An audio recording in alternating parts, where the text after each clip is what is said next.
Bem-vindos, caros alunos de Ciência Política 2, tópicos especiais de Ciência Política 1 e Teoria Política 1, turma 1. Essa paisagem que os senhores estão vendo é a paisagem de Florença, a Florença atual. Mas não deve ser muito diferente da paisagem que alguém, vendo dessas colinas, pudesse enxergar a Florença do século XV ou XVI. Os principais edifícios estão aí ainda hoje como os edifícios que apontam a fortuna, a riqueza e a grandiosidade dessa cidade, que foi o palco das manifestações de Maquiavel a respeito de política e que se tornou uma referência em termos de pensamento político do século XV e XVI. Naquela época, Florença era uma cidade próspera e, ao mesmo tempo, ela era uma cidade que tinha todos os problemas das cidades italianas e de muitas cidades pela Europa, num conjunto de atritos com diversos níveis de transformação e movimentação de poderes da sociedade europeia.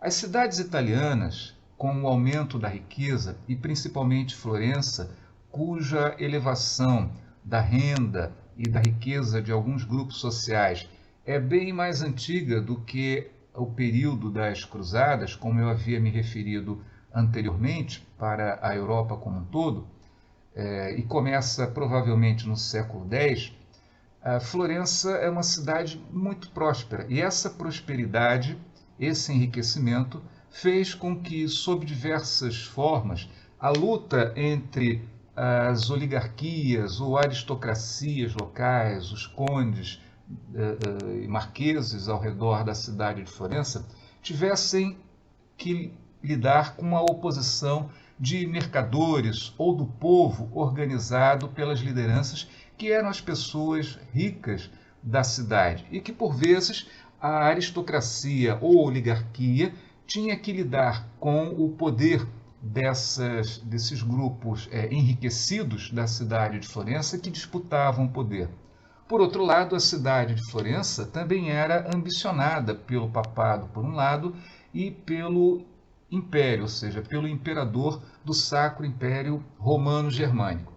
Vemos, portanto, que a cidade de Florença é uma cidade, entre outras cidades italianas, chave dentro desse processo de construção de uma nova Europa e, ao mesmo tempo, da ascensão de uma classe social que, nos séculos seguintes, dominará completamente o desenvolvimento social e econômico europeu.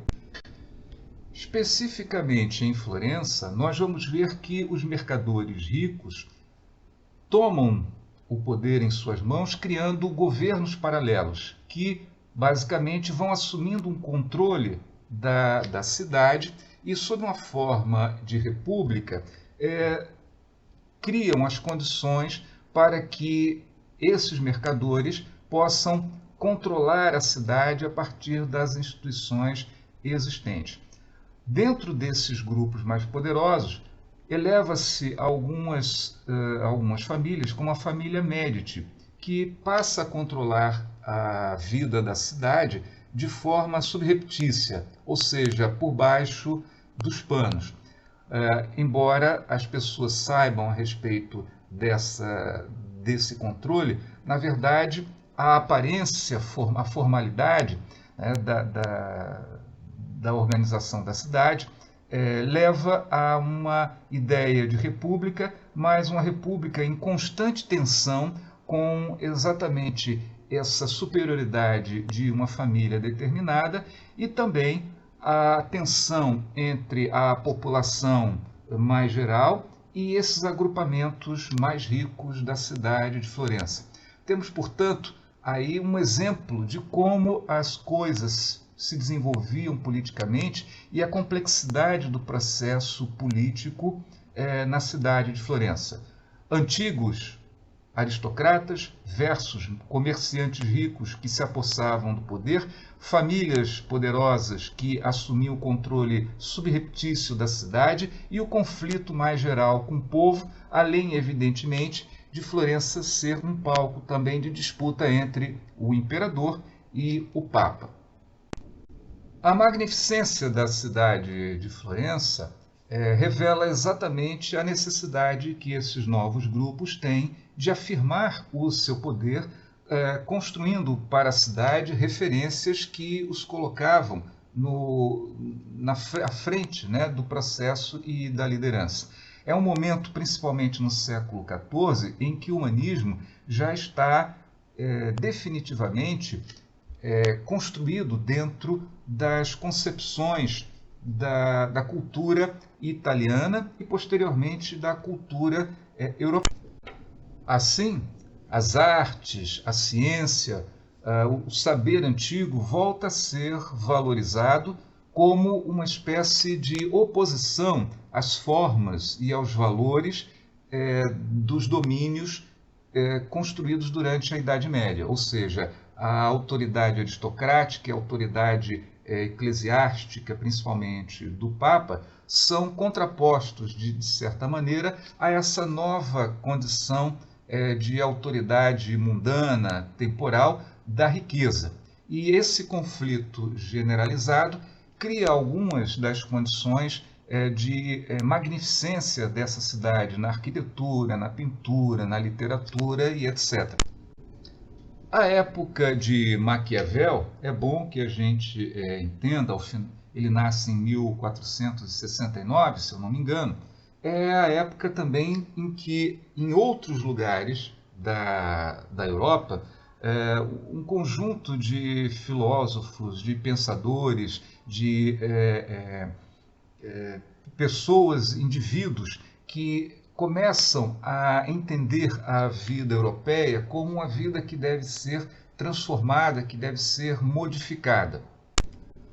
Porque aí nós temos uma crítica exatamente às bases de funcionamento dessa sociedade, sobretudo com a ética que supunha-se provinda da Igreja e das concepções teológicas. Na verdade, a Igreja, ao final do século XV, como em todo o período em que ela teve uma ascendência sobre a vida europeia, a Igreja sempre foi criticada pelas formas como ela se desviava do seu objetivo cristão, santo e etc.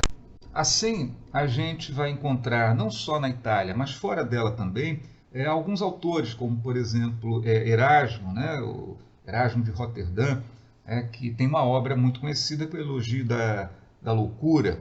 Ele não era italiano, mas era formado nos centros mais renomados do humanismo renascentista do norte da Europa.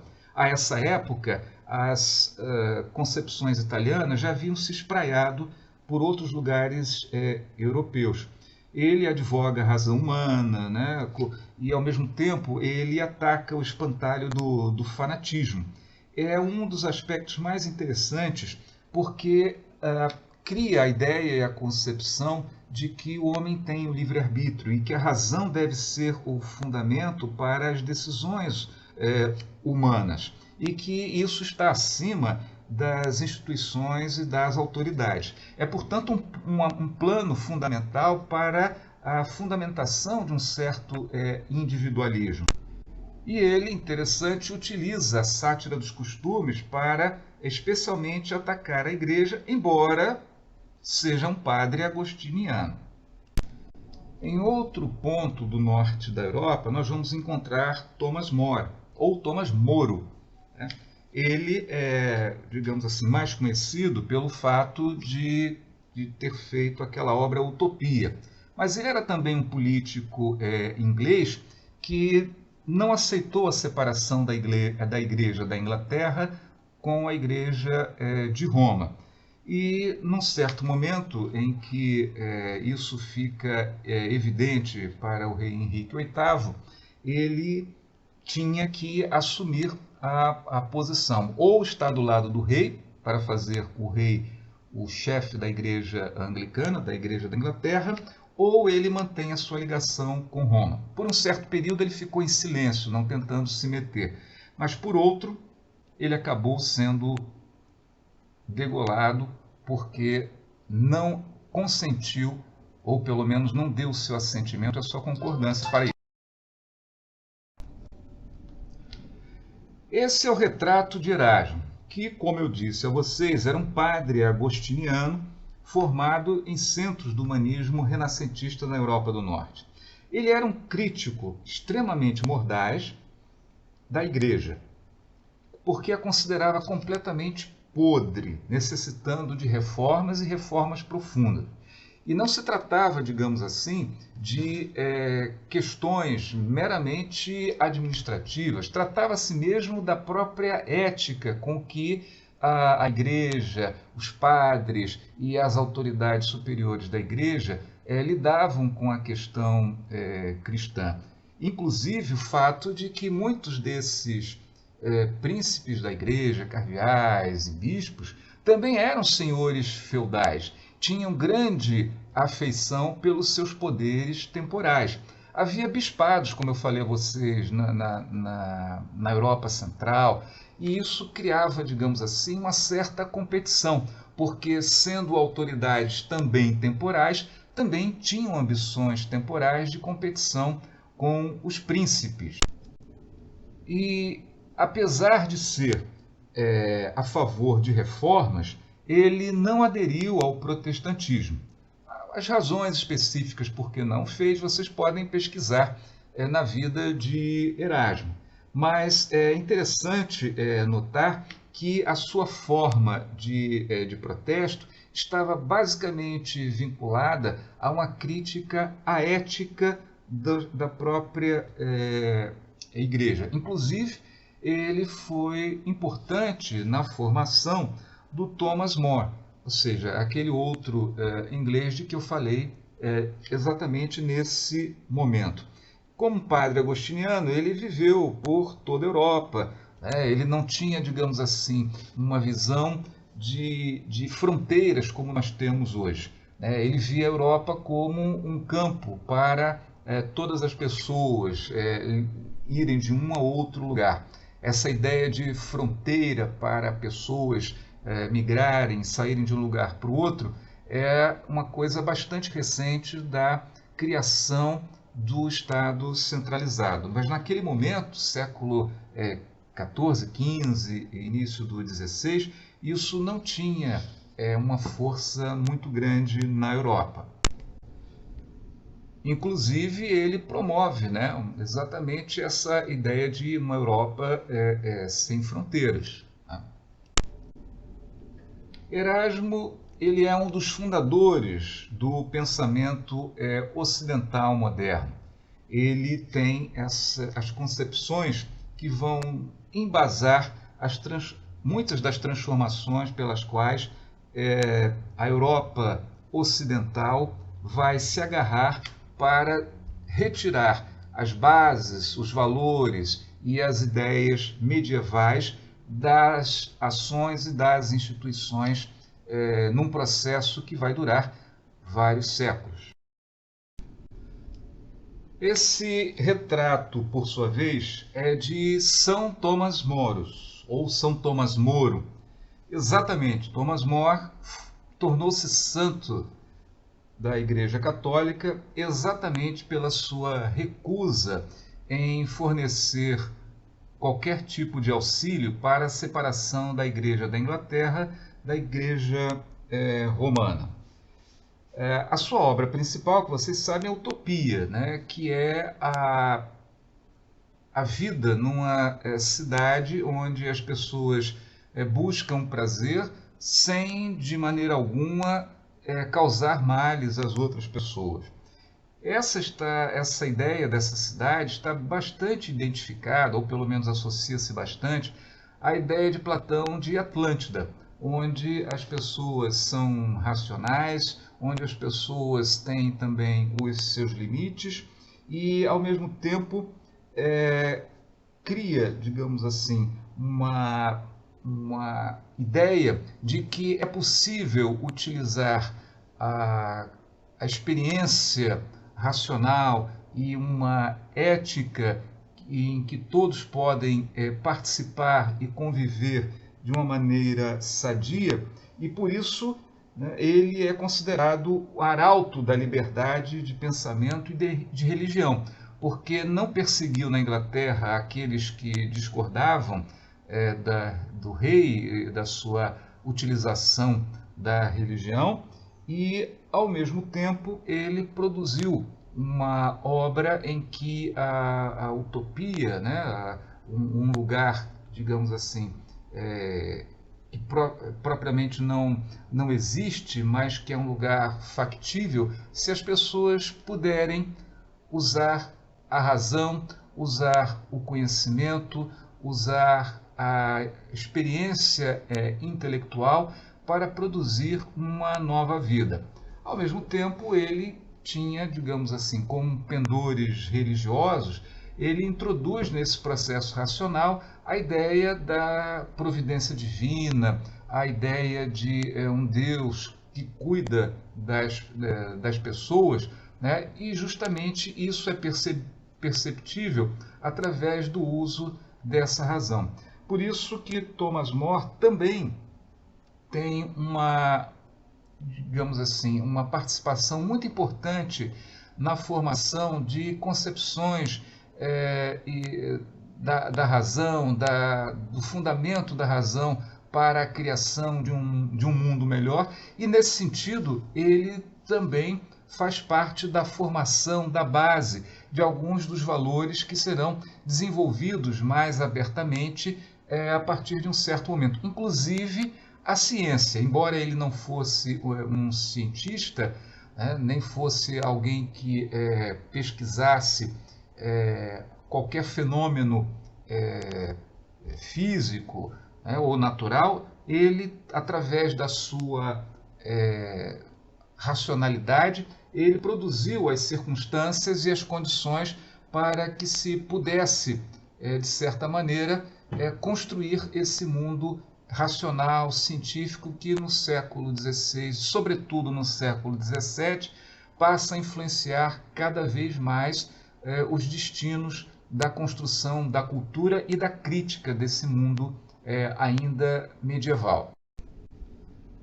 Bem, eu citei aqueles dois pensadores apenas para que a gente pudesse ampliar o escopo da época em que Maquiavel vivia.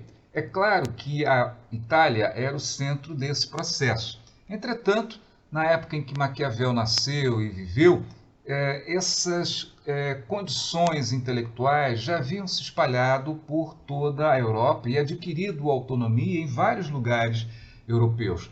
A filosofia da Europa do Norte, por exemplo, produziu e desenvolveu as bases de um experimentalismo que vai ser um dos fundamentos da ciência moderna. Mas Maquiavel ele nasce em Florença e entra para a vida pública ainda num cargo pequeno, mas justamente na época em que, em Florença, a República vivia uma grande excitação em função dos embates entre diversas facções e, sobretudo, pela forma como um homem em particular havia adquirido uma certa proeminência no contexto da cidade de Florença, que era o monge dominicano Savonarola, né, conhecido como um puritano que destruía obras de Dante, de outros autores humanistas, e pregava um puritanismo absolutamente excessivo, a queima de obras, de livros, a queima de determinados objetos que prenunciassem ou que aparecessem como um excesso, um luxo, sempre foi alvo de Savonarola. E isso criou, obviamente, muitas tensões numa cidade que era uma cidade rica, em que os ricos, como forma de expor a sua superioridade social, exatamente apresentavam esses excessos de luxo como uma maneira de se destacar dentro do contexto. Então Savonarola atacava os nobres, atacava os ricos, atacava os excessos na própria igreja, um puritanismo excessivo que, obviamente, não passou despercebido e sem incômodos para uma cidade florentina. Até que, finalmente, ao final do século XV, Savonarola, que tinha criado alguns inimigos, foi desafiado, né, a provar, digamos assim, que verdadeiramente ele era um profeta, porque ele se dizia, né, um profeta, e, bom, nesse momento ele cai porque ele não conseguiu, digamos assim, passar pelas provas, né, de que ele era um cristão ou era alguém que falasse a verdade. E nesse momento a população, geralmente o povo em geral de Florença, que lhe dava apoio, simplesmente retirou e ele foi, no final das contas, condenado à morte. E essa é uma questão muito interessante, porque foi uma experiência marcante, não apenas para a cidade de Florença, mas a atividade de Savonarola criou fama em toda a Europa. Podemos ver até algumas reproduções, né, desse tipo de pensamento, de purificação através do fogo, através da queima de artigos e de objetos excessivos em outros momentos da vida europeia, em outras partes da Europa. É claro que não podemos relacioná-lo diretamente à experiência de Savonarola, a experiência de Florença, mas isso significa que era, digamos assim, um eixo, né, de condenação dos valores senhoriais, por um lado, e, por outro, também uma condenação dos novos valores que se assentavam sobre a riqueza como um fundamento para o exercício do poder. Bem, em 1498, o monge ele é deposto, né, Savonarola é deposto, e ele passa a, digamos assim, integrar a chancelaria da República e observar vários problemas do imperialismo, digamos assim, ou do expansionismo florentino naquela região italiana. E ele percebe que, pelas suas atividades de assessoria diplomática, existe todo um mundo, muito além da península italiana e dos problemas internos de Florença, que não são poucos, e isso o leva a perceber as fragilidades, tanto da defesa quanto da própria diplomacia florentina. Ele percebe, por exemplo, as deficiências, né, de uma milícia nacional e de mercenários contratados, quer dizer, a deficiência de uma cidade como Florença a depender de defensores que são movidos pelo lucro e pelo pagamento em dinheiro, e, portanto, subornáveis. Né? Ao mesmo tempo, ele toma contato com outras personalidades, né, como César Borgia, que terá um papel importante na construção de um príncipe, digamos assim, ideal para Maquiavel. Ao mesmo tempo, ele atenta para as condições, né, da política europeia, né, aquela questão do Estado centralizado, em que o âmbito territorial se alarga muito além daquilo que Florença, por exemplo, poderia pretender na Península Italiana, com a política que praticava. Mas, à medida que ele progredia e à medida que ele ia obtendo mais conhecimento, a própria política de Florença vai se desenvolvendo também. E mesmo ele tendo subido nos cargos, não consegue, digamos assim, impedir a retomada do poder pelos Médici, né, que haviam sido colocados de lado. Ele é preso e ele é torturado e confinado em San Casciano. Né? A sua vida passa o resto, então, dela tentando buscar retornar às atividades e ao serviço do Estado, mesmo que esse já não seja mais uma república, mas um estado da família dos Médici. E em 1526 ele consegue ser digamos assim, um cargo muito pequeno, muito sem interesse, que é dos 5 provedores da muralha, bem longe daquilo que ele já foi anteriormente. Então, nós podemos ver que o nosso amigo Maquiavel tem uma vida que, por um lado, levanta as suas ambições, não propriamente de ser uma figura importante, mas de servir a figuras importantes ou servir à República, e, ao mesmo tempo, não teve a sorte de poder concretizar essas ambições, de poder servir a um grande Estado, a um grande senhor, a um grande domínio, embora ele tenha tentado até o final da sua vida. É conhecido o fato de que O Príncipe é a sua obra mais conhecida, embora eu diga a vocês, não é exatamente a obra mais importante, que ele a oferece a Lorenzo de Medici, né? Ele oferece aos Medici como uma maneira de recuperar a confiança, né, desse senhor, né, e obter, digamos assim, um papel mais relevante a serviço, né, de Florença. Mas, infelizmente, como ele não domina, né, como o homem não pode dominar certos aspectos da sua vida, ele morre em 1527 sem poder ascender mais na vida política, na vida pública. Bem, esse retrato aí é o retrato da casa de Maquiavel em San Casciano, que era um lugarejo no qual ele tinha uma pequena propriedade e, digamos, ele ficou exilado aí depois de ser torturado com a volta dos Médici, etc., e longe do poder ou das questões de Estado de Florença, o que deve ter lhe doído mais do que simplesmente as torturas físicas. Ele amava muito essa experiência de exercitar a autoridade dentro do contexto do Estado.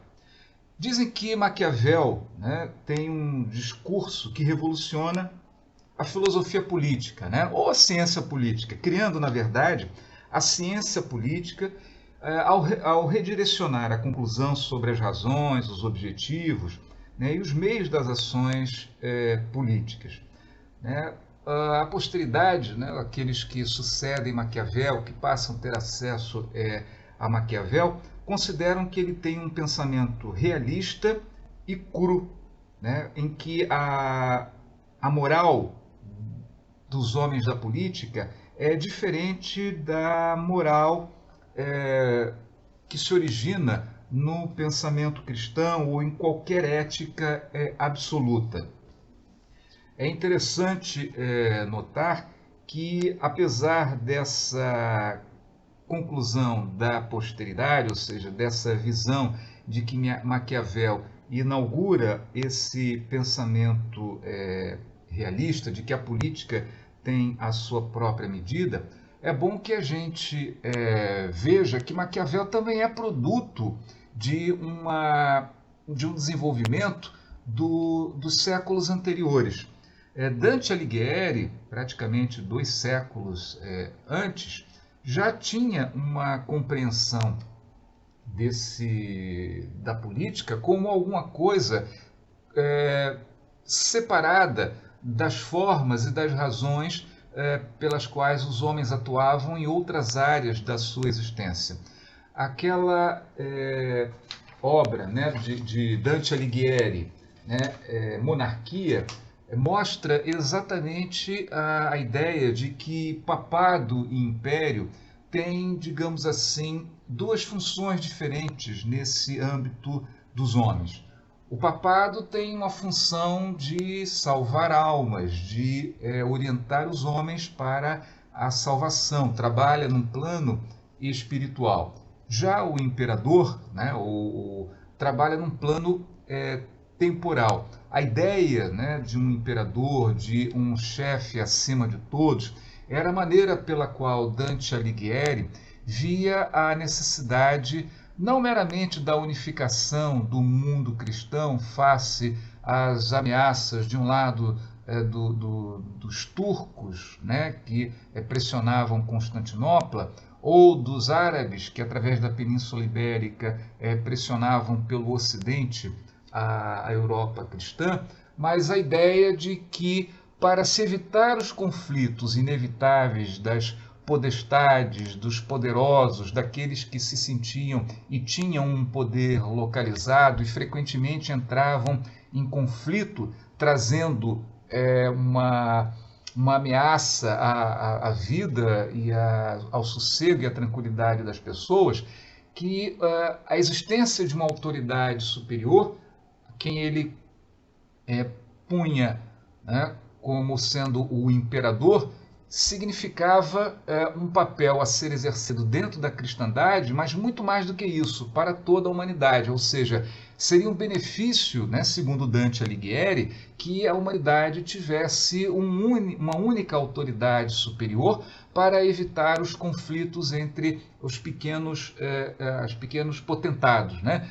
Reis, duques, marqueses, etc., porque era isso que ele via e vivia no século XIII. Então a gente tem, digamos assim, uma ideia em que Dante, ao expor essa sua visão mais ampla, considerava a política como tendo seus próprios móveis. Ele considerava a monarquia o plano da ação, o plano em que as coisas eram postas materialmente no seu lugar. Esse aspecto temporal é um aspecto que não se confundiria com o aspecto espiritual. E assim, as razões e os métodos e os meios para a política eram meios próprios. A ação exigiria seus meios próprios, a política exigiria seus meios próprios, né? Embora o homem também tivesse que lidar com a questão da própria salvação. E é isso que faria, de certa maneira, a contenção no uso dos métodos dos imperadores, porque os imperadores são homens também e eles também necessitam da salvação. Mas isso não quer dizer que o Papa teria autoridade e possibilidade de intervir sobre o imperador, nem o imperador intervir sobre as questões espirituais. Portanto, já dentro anteriormente, né, no próprio plano de desenvolvimento da Idade Média, a ideia da política como tendo características próprias diferentes de outros âmbitos da ação humana já se apresentava como uma possibilidade e até mesmo necessidade para a solução de alguns dos problemas.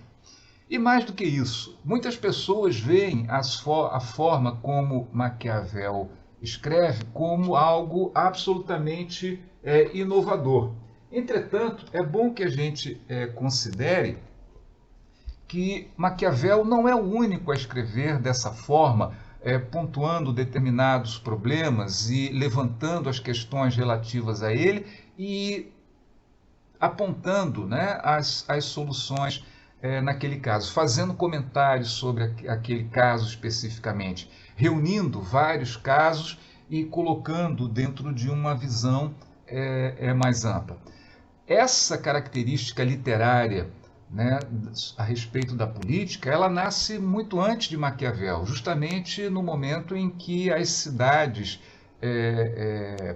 italianas têm necessidade de construir justificativas para a sua própria história e utilizam algumas das, digamos assim, armas intelectuais existentes nas universidades, né? A primeira universidade europeia sendo a de Bolonha, se eu não me engano, e essa universidade fornecendo o ensino e o conhecimento da retórica, que passou a servir à necessidade dos potentados locais, dos grupos que detinham o poder local, para organizar os documentos, redigir de maneira clara as necessidades da cidade dentro do entorno, do contexto de conflitos que essas cidades mantinham com várias instâncias da vida europeia.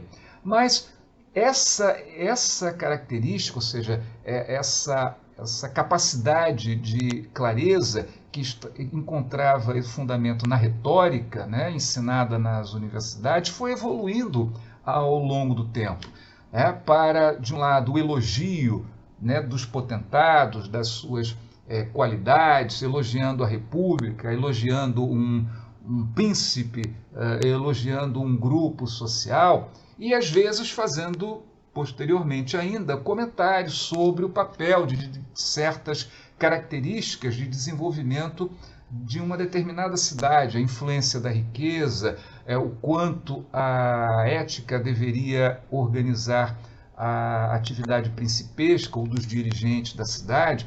E aí é de notar que algumas das perguntas mais candentes em Maquiavel, como, por exemplo, é melhor ser amado ou temido, eram perguntas anteriores ao próprio Maquiavel. A finalidade, que tipo de fundamentação para o exercício do poder político que nós vemos em Maquiavel, na verdade já existiam como pontos de desenvolvimento dessa retórica. Então, da exaltação até a construção de uma certa teoria política medieval relativa ao poder e ao poderio da cidade foi sido desenvolvida bem antes de Maquiavel. E, nesse aspecto, Maquiavel pertence a essa tradição do surgimento do humanismo.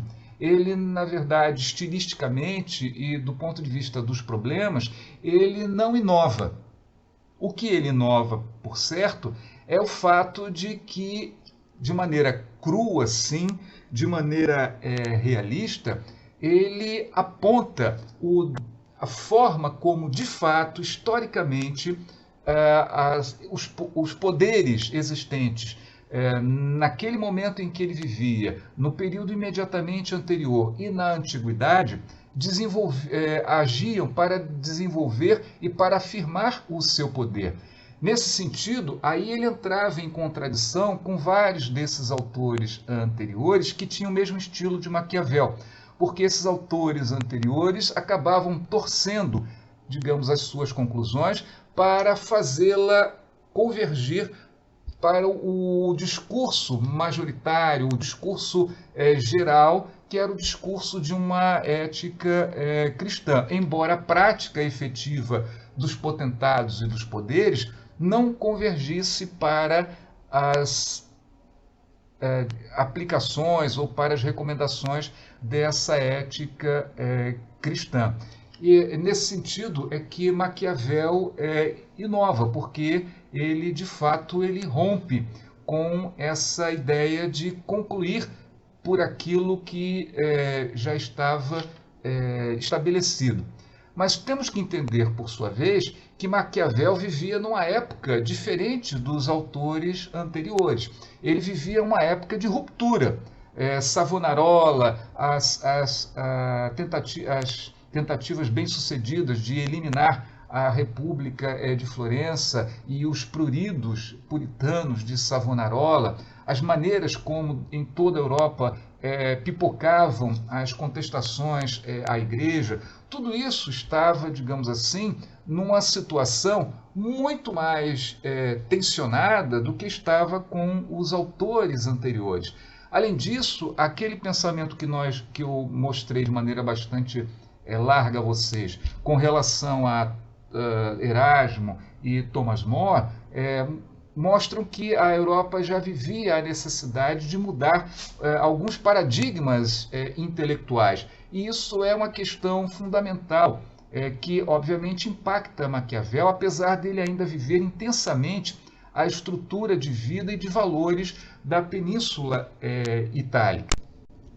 Uma explicação mais detalhada vocês vão encontrar em um livro que tem em português, Fundações do Pensamento Político Moderno, de Quentin Skinner. Felizmente, né, para nós está tudo num único volume, né? A original em inglês está em 2 volumes. Então, se vocês quiserem conhecer um pouco mais aprofundadamente, né, essa questão dos precedentes, né, do pensamento de Maquiavel, seria interessante que vocês procurassem. Na internet eu acredito que deve haver muitos livros de acesso gratuito. Bem, a principal obra de Maquiavel, a mais conhecida e a que mais repercutiu na mente dos homens depois de sua publicação, e é bom que se diga, repercute bem depois da sua publicação, é O Príncipe, sem dúvida nenhuma. O Príncipe é uma obra sucinta e, na verdade, é aquilo que ele mesmo diz o que ela é. É uma carta de apresentação na qual Maquiavel mostra o seu conhecimento a respeito do funcionamento da política e mostra que esse conhecimento que ele possui não está restrito à sua experiência pessoal, mas que essa experiência pessoal lhe abriu, inclusive, a capacidade de poder dar valor, de ajuizar os grandes acontecimentos, tanto no mundo antigo quanto no mundo moderno em que ele vivia. E mais do que isso, permite que ele diga que, na verdade, toda ação política, todo problema político não é outro senão mesmo sob várias formas ao longo do tempo. Vejam que quando Maquiavel trata de uma questão, muitas vezes ele faz a transição do passado para o presente dele, para o momento em que ele vivia. E isso significa que, para Maquiavel, apesar das personagens e dos lugares serem diferentes, havia e há um conjunto de problemas que é o problema de sempre para o exercício do poder, para o exercício do comando, para o exercício do mando e da obediência. Enfim, o príncipe é, na verdade, um pedido de emprego bastante sofisticado. Talvez o próprio Maquiavel jamais tenha lhe dado uma outra importância que não simplesmente essa. É claro que os autores, pelo impacto que essa maneira de falar as coisas, e que nós já vimos, de certa maneira, inova pela sinceridade e pela conclusão fria, na verdade não era tão diferente daqueles problemas que eram enunciados por outros autores um pouco antes da sua publicação, da publicação do Príncipe. Alguns autores tenderam, há um tempo atrás, a atribuir a essa obra do Príncipe que fosse uma maneira pela qual Maquiavel tentasse explicar ao povo como era feita a política. Mas veja só, em 1500 e alguma coisa, atribuir essa intenção a Maquiavel contra a sua própria expressão naquele momento é também algo que dificilmente teria alguma lógica, visto que, primeiro, a população alfabetizada naquela época era ínfima, provavelmente não chegava a 1%, se tanto. Segundo, que o fato de Maquiavel tentar explicar isso à população não tinha nenhum significado para a maneira como se exercia o domínio. O povo não era organizado. Quando fizermos a leitura de Maquiavel, nós veremos que tanto o Príncipe quanto comentários sobre a primeira década de Tito Livio, Maquiavel atribuía determinadas qualidades, determinadas virtudes ao povo, mas não essa de ter um discernimento acurado a respeito dessas especialidades com que os poderosos ou os homens habilidosos exerciam o poder. Portanto, a ideia de que o príncipe pudesse ser uma espécie de desmascaramento da forma como a política se fazia não tinha nenhum sentido. Mas, claro, seria atribuir a intenção que ele põe no príncipe, ou seja, de buscar mesmo um emprego, de buscar mostrar que ele tinha utilidade para os Médicis. Logo no início dessa obra, no capítulo 1 do Príncipe, há uma definição fantástica e que é, digamos assim, o objeto desse nosso quadro, que é a seguinte definição: todos os estados todos os domínios que tem havido e que há sobre os homens foram e são repúblicas ou principados. Aí estão duas nomenclaturas, dois nomes fundamentais para nós entendermos o exercício do poder atualmente. Estados e domínios equivalem nessa definição à mesma coisa. Na época de Maquiavel, havia, de certa maneira, o predomínio do uso domínio, né? Porque a palavra domínio, né, vem de dominus, vem um emprego que no Império Romano significava aquele que tinha o controle dos escravos. E à medida que o tempo passou, esse nome foi sendo utilizado por pessoas da mais alta hierarquia dentro do Império Romano, até que o próprio imperador passou a utilizar também o dominus. Hoje em dia, um resquício desse tipo de uso é exatamente a palavra dom em português. Dom Pedro I, Dom Pedro II, dom não sei o quê. Exatamente aquele que tem um comando, que é um senhor de alguma coisa. E a época de Maquiavel, o domínio significava o controle do comando, aquele que tinha o comando em suas mãos, aquele que possuía o comando. E, em sentido mais lato, significava um ecúmeno, ou seja, uma área habitada geográfica e que tinha um senhor, alguém que, digamos assim, a controlava de alguma maneira. Esse era o termo mais utilizado até um certo momento. Mas já ao final da Idade Média, nós vamos ter um uso, né, de uma palavra derivada de status. Né? Status, que significa uma condição, uma posição determinada. Então, o Estado passou a ser utilizado mais ou menos um século antes, né, de Maquiavel, e foi se fixando, primeiro, num determinado grupo que detinha uma situação ou uma posição na sociedade, e depois se difundiu para a ideia de uma condição específica de relação de mando e obediência num conjunto populacional que estava ordenado e hierarquizado sob instituições próprias e distribuído num território economicamente apropriado.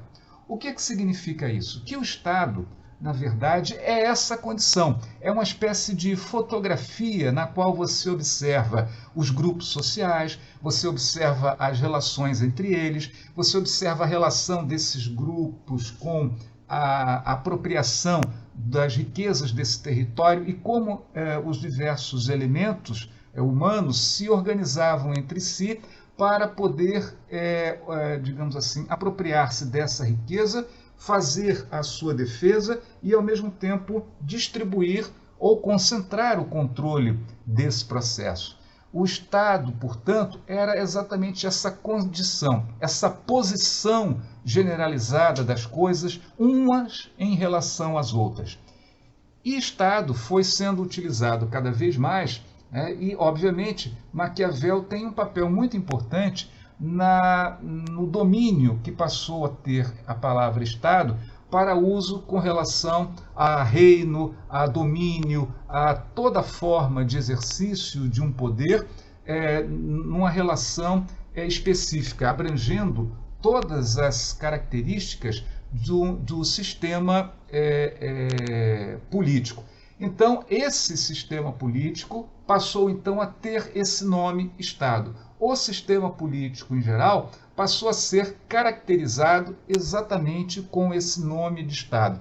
Vejam, portanto, que essa palavra é uma palavra fundamental, porque hoje muitas sociedades políticas elas se definem como estados independentes ou como sociedades sem Estado ou como formas de Estado que se diferenciam umas das outras, como democráticas ou como autocráticas, etc., mas sempre sob um termo, né, comum que é Estado.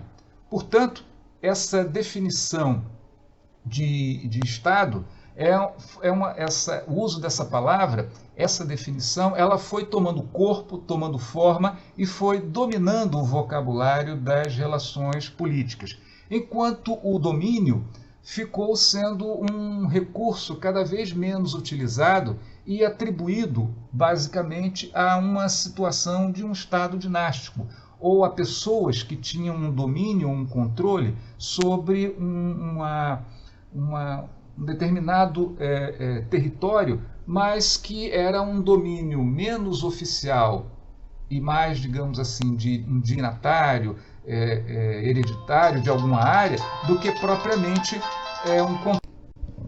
E desse modo, o domínio ou a situação de dominos fica mais para uma questão honorífica do que propriamente uma questão de termo efetivo para uso das convenções do Estado ou do poder político moderno.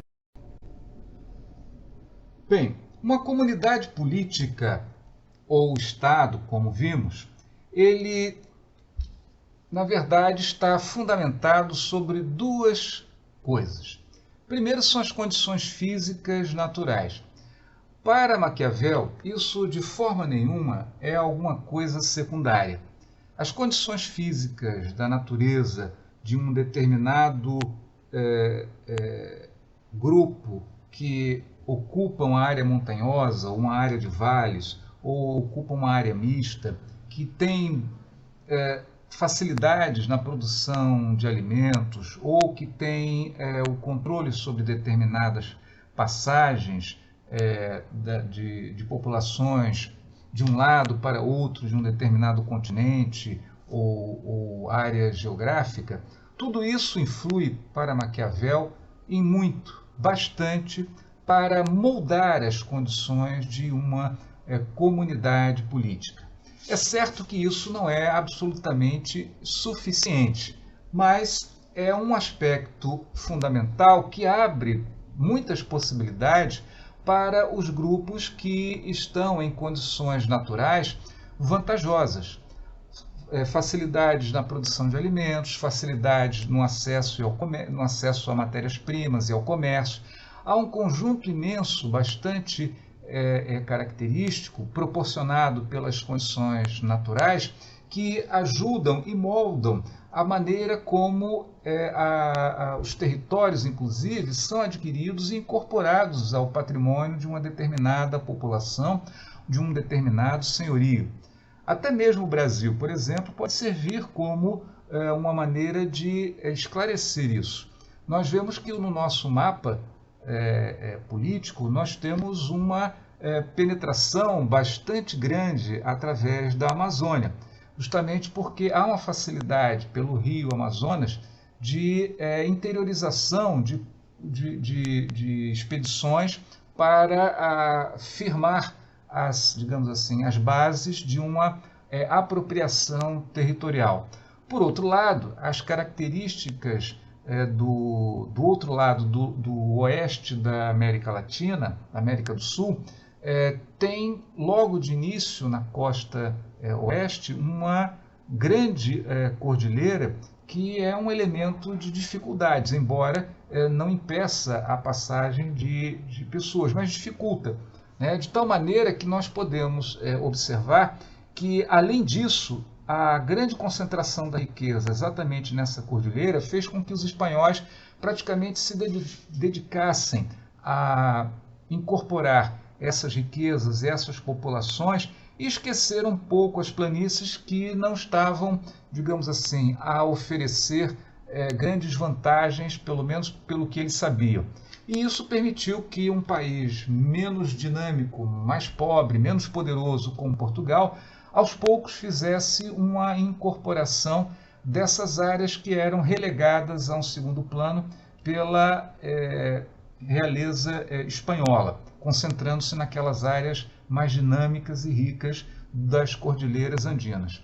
Então isso, digamos assim, mostra como Maquiavel tinha um sentido bastante claro de que a vida política, que a comunidade política, ela não é simplesmente um arranjo de pessoas, mesmo que hierarquizado. É também a soma das condições naturais em que essa população se estabelece.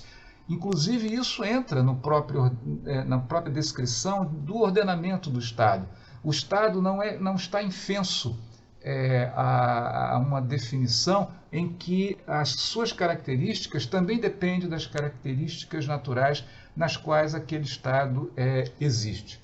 Entretanto, do ponto de vista mais ligeiro, ou seja, daquele em que existe uma movimentação maior, o ordenamento legal, ou seja, o ordenamento que faz com que se estabeleça a hierarquia social, a hierarquia de comando dentro de uma comunidade política, é aquele que está ligado ao processo de estabelecimento de compulsoriedade nessa obediência. Então,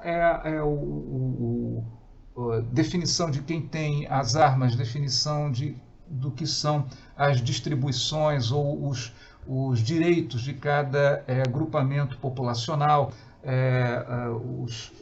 os direitos de propriedade, todos esses elementos pertencem ao ordenamento legal. Né? E ele nós vamos ver que um dos aspectos mais importantes da comunidade política é exatamente a existência de boas leis. Quando as leis são adequadas a estabelecer a coordenação entre os vários grupos e desses grupos com a natureza, então você tem uma comunidade política com boas chances de sucesso. Maquiavel, portanto, entende essas condições como condições necessárias e que se somam para definir a qualidade dessa comunidade política. Entretanto, dentro desse processo da vida política, fica bastante claro, principalmente nos discursos sobre a primeira década de Tito Livio, que Maquiavel tem uma visão bastante clara sobre qual é a base com que nós devemos olhar a existência dessa comunidade política. Embora nós possamos ver uma certa, talvez um deslumbramento de Maquiavel com algumas figuras individuais, a base de funcionamento de toda a vida política, quando nós observamos e lemos mais atentamente, principalmente o discurso sobre a primeira década de Tito Livio, é que essa comunidade política ela está dividida em dois grandes grupos. O grupo dos poderosos, sejam eles nobres, oligarcas, aristocratas, e o povo, ou seja, as camadas mais baixas e, digamos assim, submetidas a um controle superior.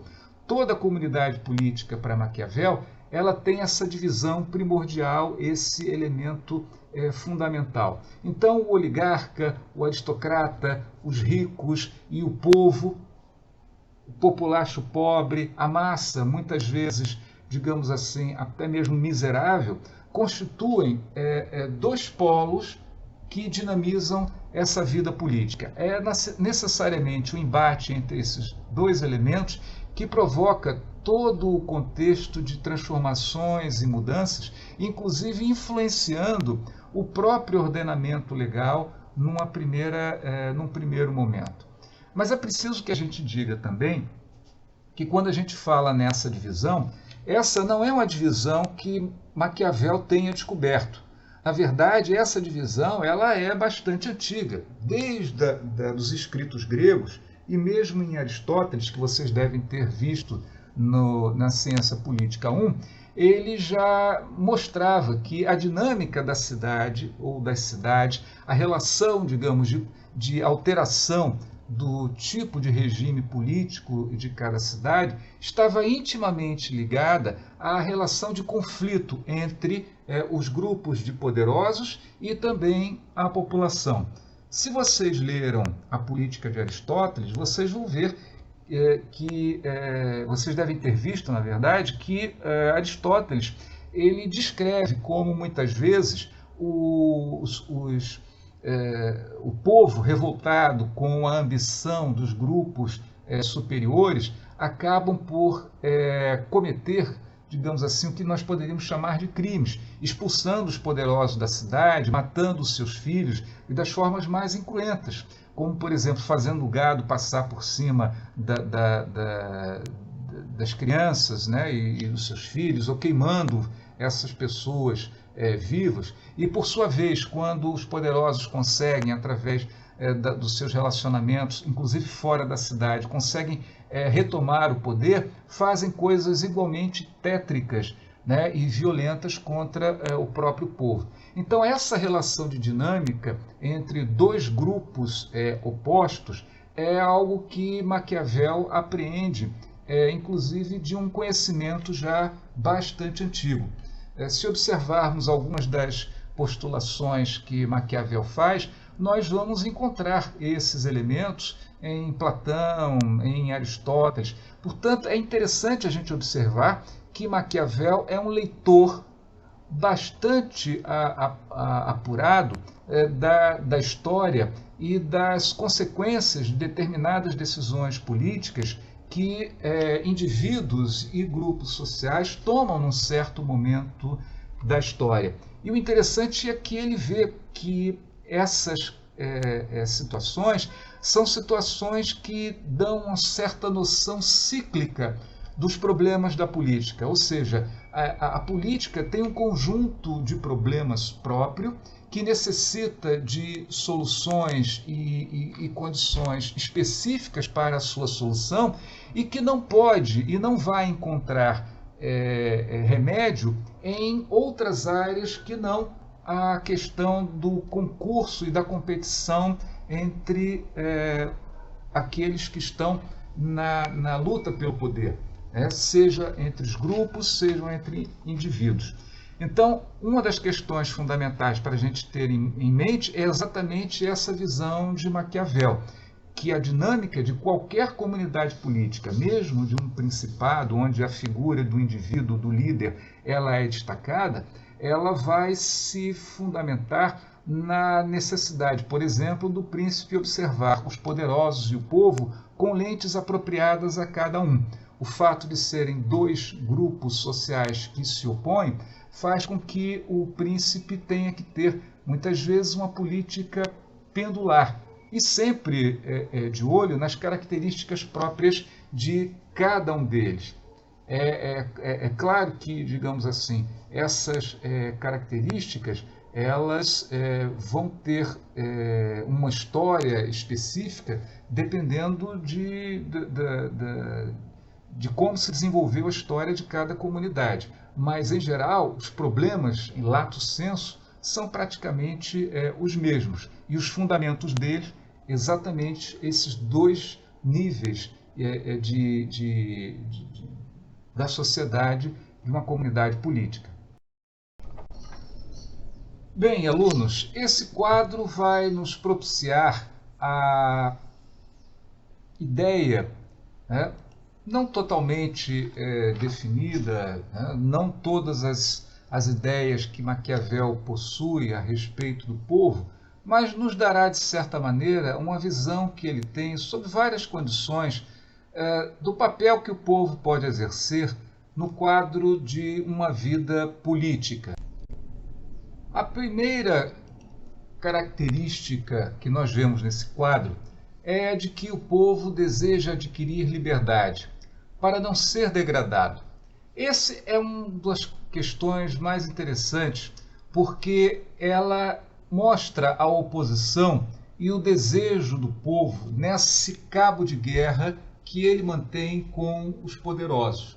A ideia de que a liberdade para a população é não ser degradado, espizinhado, de não ser tolhido, não para fazer o que quer, mas para saber exatamente o que pode fazer, sem que a vontade particular, as ideias de um homem privadamente possam se impor para além daquilo que o registro legal ou o costume da convivência entre as pessoas numa certa comunidade política estabeleça, para, de certa maneira, liberdade significar o conhecimento de até onde vai digamos assim, a liberalidade para com os atos privados. Porque uma das características fundamentais das sociedades hierarquizadas é que os grupos que exercem o poder a partir de cima, que têm o poder que dá uma força ao indivíduo, é aquele que também deseja impor sua personalidade particular àqueles que estão abaixo. E essa é uma das causas do litígio, essa é uma das causas da inconstância, é causa também dos dissídios entre a população e esse grupo mais elevado de uma comunidade política. Portanto, quando o povo deseja liberdade, ele deseja estar a salvo exatamente dessa vontade privada. Daí que as leis, quando são bem estabelecidas, e o nosso amigo Maquiavel ele é bastante claro quanto a isso, uma cidade ou um principado ou uma república precisa ter boas leis, o que significa estabelecer de uma forma adequada a relação entre a população e o que é de apropriado a cada grau em que um indivíduo se insere, ou seja, o status desse indivíduo dentro da comunidade política, e aquilo que ultrapassa a liberalidade do seu status para se tornar algo opressivo contra os outros grupos sociais. Então, uma das características da população, do povo, é exatamente desejar essa liberdade para não ser espizinhado, né? Talvez possamos fazer alguma ligação com os dias de hoje e vocês podem até imaginar o que seria, né, adequado, qual seria o desejo do povo e o que ele poderia imaginar que é liberdade, no sentido de evitar que ele seja degradado, pisado, e que ele saiba exatamente qual é o grau de liberdade dele e dos outros com relação a ele mesmo. Um outro aspecto dessa característica popular é aquele em que o povo quer viver em segurança. E não é só o povo, os poderosos, os grandes, também querem viver em segurança. Entretanto, os indivíduos, né, que fazem parte desse agrupamento popular têm menos condições de estabelecer a sua própria segurança. Daí que a segurança do povo depende de condições que estão para além da sua ação imediata. É claro que quando o povo todo está reunido, ele tem uma capacidade avassaladora de determinar o seu destino.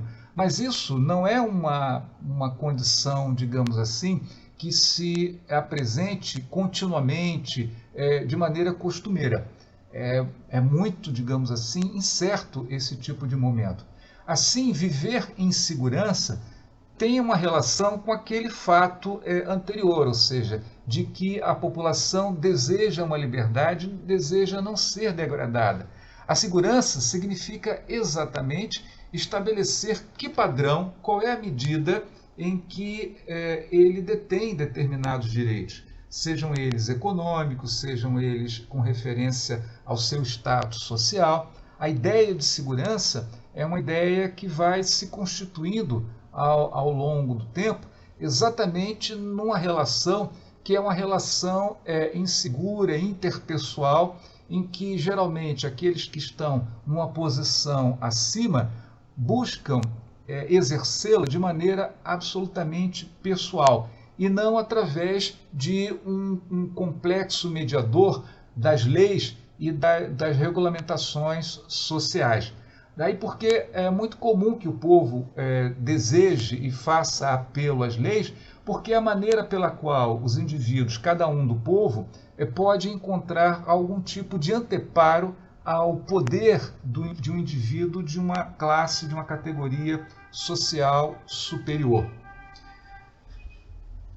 Essa característica, portanto, né, do povo, ela se reflete na próxima ideia que Maquiavel nos apresenta. Unido, o povo é forte. Isolados, os indivíduos são fracos. Assim, ele nos apresenta dois lados da mesma moeda. De um lado, essa unidade, a unidade dessa multiplicidade. O povo é forte. E o que faz do povo forte? Exatamente o número. Mas se o número é, por um lado, alguma coisa que implica força, que implica, digamos, algo avassalador, um volume praticamente incontrastável, por outro lado também, a união dessa força, a união desse volume, desse número, não é alguma coisa muito fácil. Daí que o seu elemento reverso é o conjunto dos indivíduos. O povo, na verdade, pode ser visto como um conjunto de indivíduos que, num determinado momento, se une num procedimento comum. Então, ele diz, o povo unido é forte. O conjunto dos indivíduos, quando está sob a égide desse conceito de povo, ele é forte. E mais, Maquiavel vai dizer, ele tudo pode. Entretanto, quando olhado cada componente individual, esses elementos, esses componentes, esses indivíduos são fracos, porque eles não têm o mesmo status, a mesma posição e a mesma força que os elementos individuais de outras categorias sociais superiores possuem. E isso é fundamental para se entender a capacidade, o poder do povo nesse contexto da comunidade política. O povo é mais sábio e constante que um príncipe. Essa é, digamos assim, uma maneira com que o Maquiavel conduz uma questão. Essa questão é de saber exatamente quem mantém de forma mais apropriada, por mais tempo e sem mutações, determinados conceitos formadores de uma posição de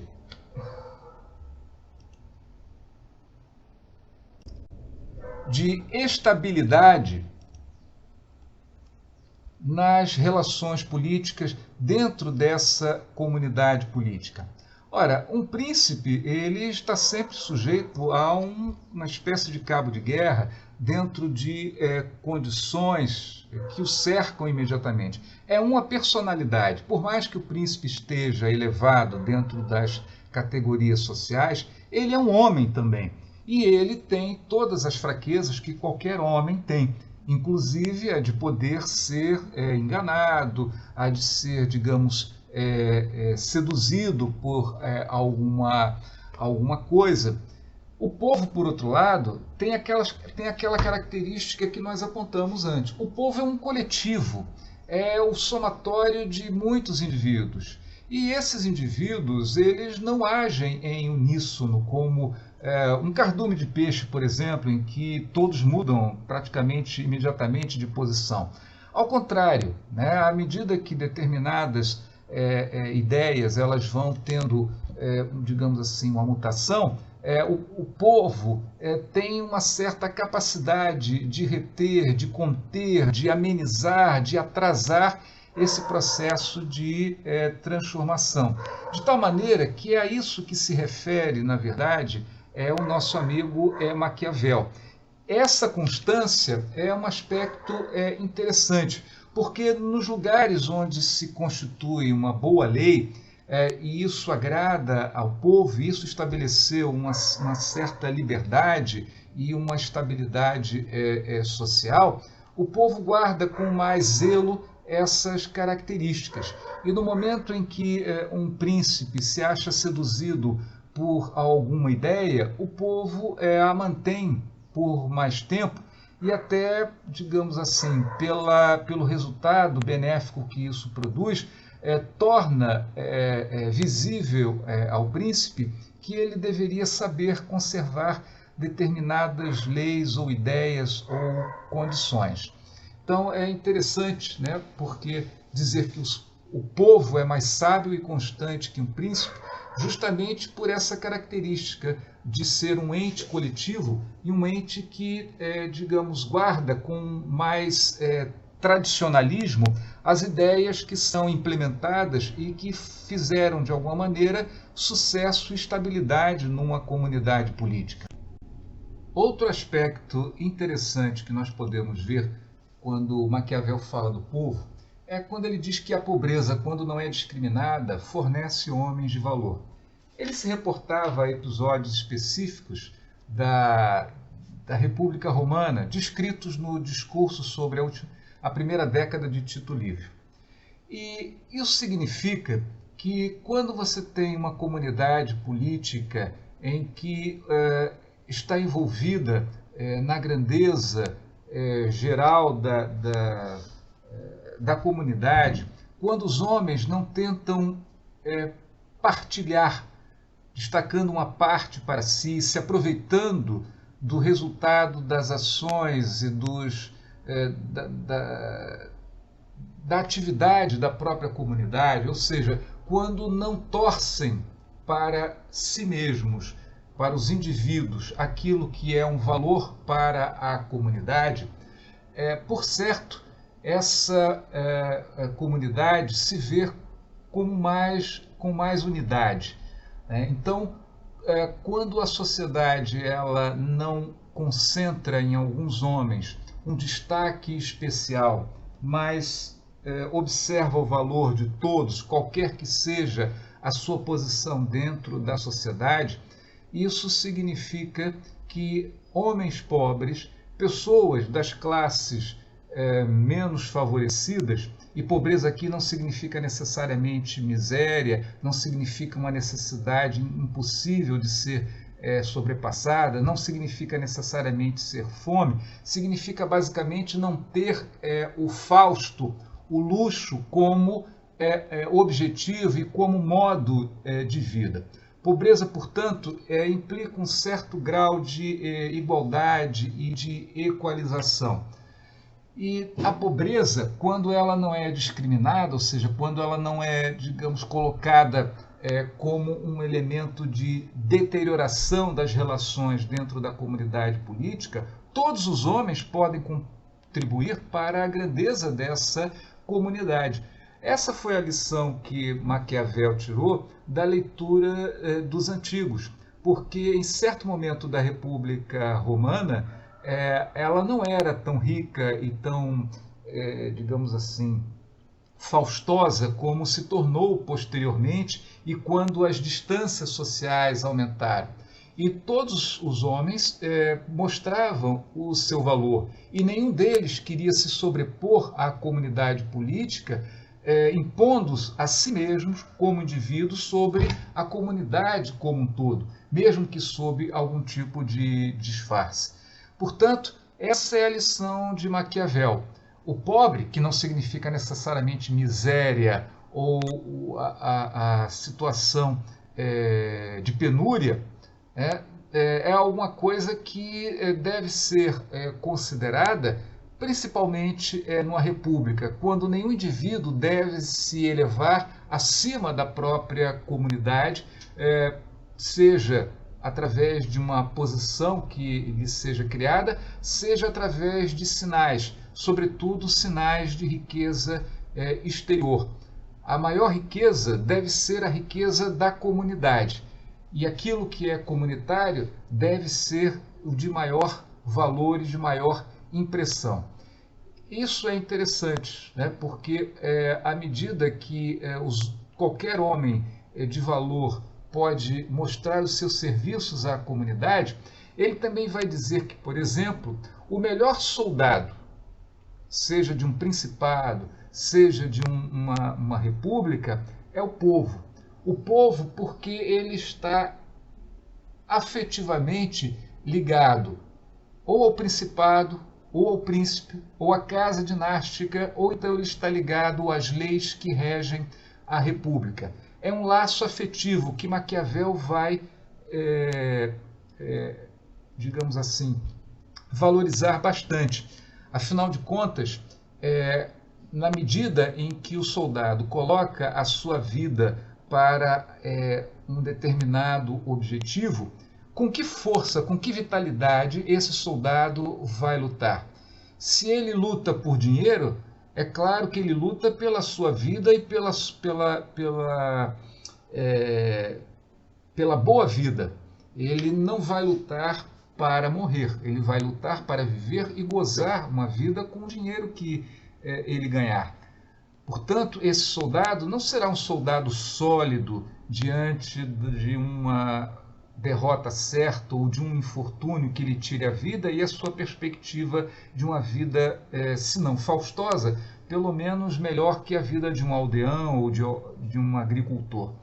Portanto, aquele soldado que vai se empenhar é aquele que vai estar ligado à sorte do povo, à sorte do príncipe, ou à sorte daquelas relações de Estado, da maneira como a gente definiu anteriormente, porque ele estará, do ponto de vista psicológico, envolvido nesse processo. Por isso que ele diz que o melhor soldado é o povo, porque o povo ele não nega a sua interação com os valores nos quais ele está investido pela sua comunidade política e nas quais ele se sente participante.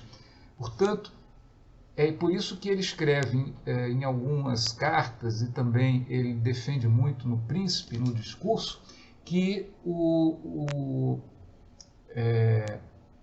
exército deve ser constituído por pessoas do povo, claro que adequadamente treinados, claro que efetivamente armados e bem armados, mas pessoas que estejam comprometidas com a sorte do Estado. Além disso, ele também torna claro que o povo precisa de válvulas, por exemplo, de escape institucionalizadas para o seu clamor. É interessante a gente observar que nas diversas maneiras com que Maquiavel aponta a organização das comunidades políticas, o embate entre poderosos e povo e, ao mesmo tempo, a existência de príncipes ou de personalidades, cria muitas vezes um conjunto de articulações em que a mentira, em que as insinuações constituem parte do processo de embate entre essas parcelas, digamos assim, da comunidade política. E muitas vezes o povo consegue vislumbrar ou descobrir ou é levado a crer que alguém nessa comunidade política ou traiu a cidade, ou traiu a república, ou traiu o príncipe, ou então cometeu um grande ato que afronta a dignidade dessa comunidade, e que esses atos ou essas ações muitas vezes precisam de algum tipo de reprimenda ou de punição. E se ela não possui, aquilo fica como uma forma de pressão do povo para poder ter a resposta que ele considera adequada e necessária. Por isso é necessário que toda a comunidade política tenha instituições que possam canalizar essa fúria popular de alguma maneira. Não necessariamente para satisfazer a fúria popular, mas para, inclusive, amoldar, né, de criar as condições do desenho, como se desenvolve, né, esse clamor popular, que muitas vezes pode ser furioso, que muitas vezes pode ser a exigência do cumprimento de lei, às vezes pode se descambar para um linchamento, e é preciso que tenha relações institucionalizadas. Mesmo que isso signifique, por exemplo, a instituição de um julgamento público, que signifique a criação de novas leis que possam regulamentar determinados atos ou atitudes, e isso faz com que a população encontre uma satisfação para aquilo que ela entendeu como uma afronta. Portanto, em Maquiavel, é preciso muito cuidado com a população. O povo é o maior poder que existe político sobre a Terra. Não existe qualquer forma de pressão ou de coerção mais poderosa do que um povo que deseja um determinado objetivo. Esteja ele enfurecido, mas ou digamos assim, racionalmente predisposto, mas que tenha claramente objetivado alguma coisa. Se o povo estiver unido, o povo é a maior força, maior inclusive que a própria organização repressiva que um príncipe ou uma república pode organizar. Tanto assim que ele diz que para que uma cidade, uma república, uma comunidade política adquira um império, é necessário povo, é necessário gente, é necessário uma quantidade de pessoas que possa de fato imprimir. Quando a gente fala na força do povo em poder, devemos ter em conta que poder não é poder sobre coisas. O poder não se dá sobre objetos, não se dá sobre outros animais. O poder é a capacidade de liderar outros homens. Então, quanto maior é o grupo dos liderados, maior o poder de um homem, maior o poder de uma classe social. Quanto mais uma classe consegue conduzir outros homens de outras classes a um determinado destino, fazê-los crer em determinada coisa, maior é o poder deste homem ou dessa classe de homens sobre o contexto político em geral. Assim, como o povo é o repositório desse volume de pessoas, como o povo é, de fato, a quase totalidade do exercício dessa coerção de fato, então quem tem a condução do povo, quem pode, digamos assim, conduzir o povo, tem o poder.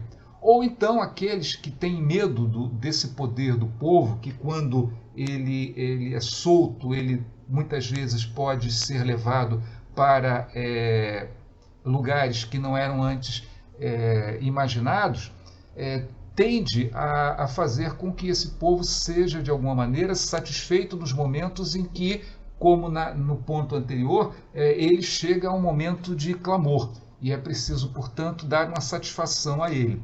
Mas, como diz o Maquiavel, se você quer um império, se você quer um poder que extravase os limites territoriais da sua comunidade e conquiste outras comunidades, você precisa de gente.